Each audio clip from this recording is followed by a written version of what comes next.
Right, now welcome, start again. Welcome to today's video. I'm not even going to pretend like this is going to take one take because in between this video I will probably be screaming effing and blinding at the camera.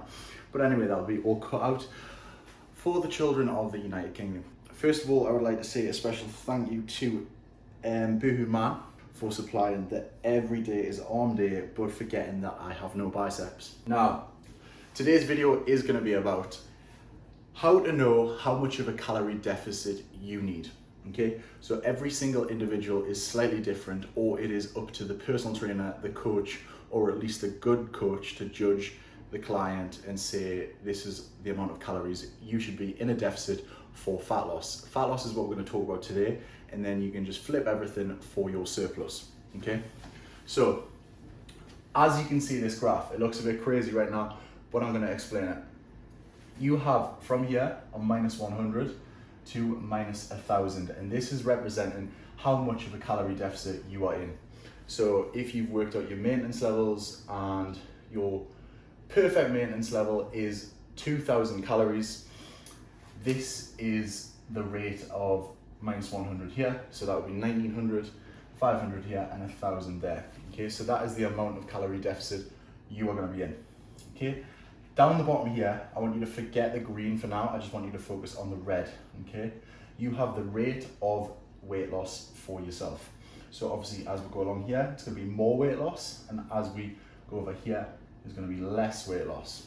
Okay, so as you can see, as you increase the calorie deficit, so as you go up this line from the red line here, the rate at which you lose weight increases, okay? So as you can see, there's a linear line here of the red going all the way through. As you increase the deficit up top, you are going to lose the most weight and hopefully lose the most fat. Okay, so obviously at 100, it's right down here. As you go up, it's obviously increasing as a linear progression. And at the top, it is 1000. So on a minus 1000 calories, you're going to be losing the most weight.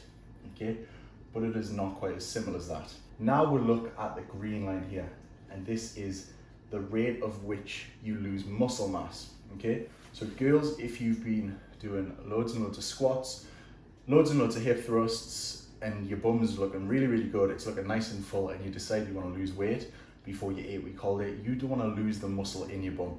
You don't have a flat pancake ass, okay?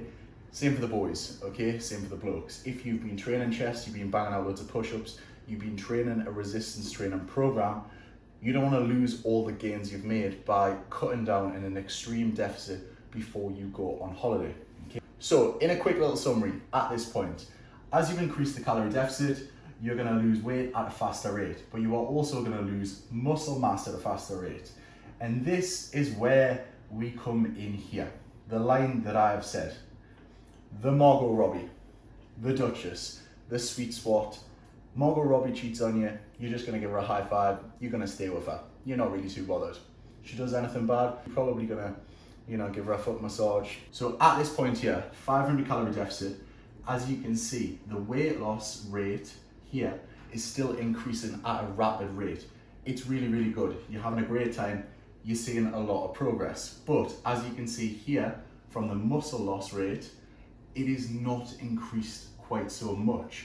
So at this perfect Margot Robbie sweet spot here, this little circle, the Duchess, we love her, you're not losing your hard-earned muscle too much yet, but you are losing body fat and weight at a good, solid rate. Now, the only thing to take into account, and the only thing that I would say that you need to think about with this, is adherence. Any diet in the world will not work if you can't adhere to it. That basically means if you can't stick to it. So, if a 500 calorie deficit is still too big for you and you are still too hungry on it, you're not going to go all the way for 500, okay? Because you'll just not stick to it, you'll crash, you'll beat yourself up, and you'll just not continue to make any progress. However, if a 500 calories deficit is perhaps too little for you, you might not stick for it because you might not see results quick enough. And I'll give you a prime example. My mom will buy every single booty, every single crappy fad diet in the world because she wants to see results really, really quick. However, I am a lean, athletic male, okay?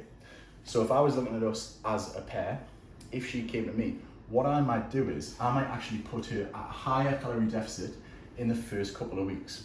Now, why is this? Okay, because you talked about the Margot Robbie sweet spot.